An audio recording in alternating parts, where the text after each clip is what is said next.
It hit me like a punch to the gut on the morning of March 17th when my 8-year-old daughter looked me square in the eyes across the kitchen table and said, "Mom, you're fired. I'm the new dad now, and things are going to change around here starting today." My husband had left for his 8-day business trip to New York on March 12th, and I had no idea the chaos that would follow. At first I thought it was cute when she started the next morning by dragging his old briefcase into the kitchen, the leather straps slapping against her legs. "Morning, team," she said in a fake, deep voice. "What's on the menu for breakfast? Make it quick because the man of the house has work to do." I smiled and cooked eggs and toast. But when I set the plate down, she poked at it with her fork. "These eggs are runny. Dad makes them perfect. Do better or the whole family skips lunch." Her words cut deep, but I told myself it was just a game kids play. By afternoon, the house felt different. She claimed the big recliner, spreading her legs wide like she owned the place, the cushions sinking under her. "Give me the remote," she demanded. "No more your shows. We're watching important stuff." The TV blared cartoons, she called the game. The sweet, sticky smell of her spilled juice mixed with the air as she ignored the mess on the floor. "Clean it when I say, Mom. Dads don't sweat the small stuff." I wiped it up anyway, my hands already starting to tremble. The next day she moved on to fixing the house. She grabbed tools from the garage and tinkered with the bathroom sink. Water sprayed across the floor, soaking the rug and splashing cold drops on my bare feet. "I fixed it," she announced proudly, even though it dripped worse than before. I mopped it up while she watched, arms crossed. Later the plumber came and charged us $452.30.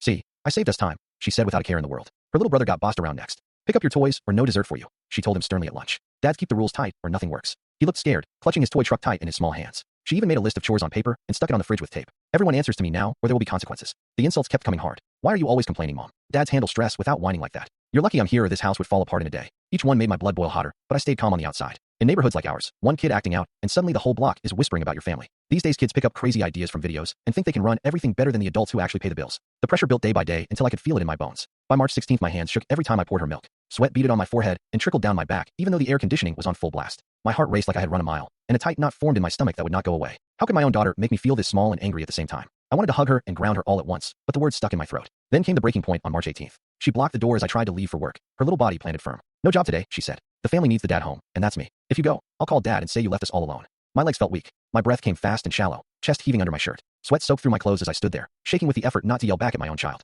The room felt hot and small, closing in around me. I called my boss and stayed home, the humiliation burning like fire in my chest while I nodded and smiled through it.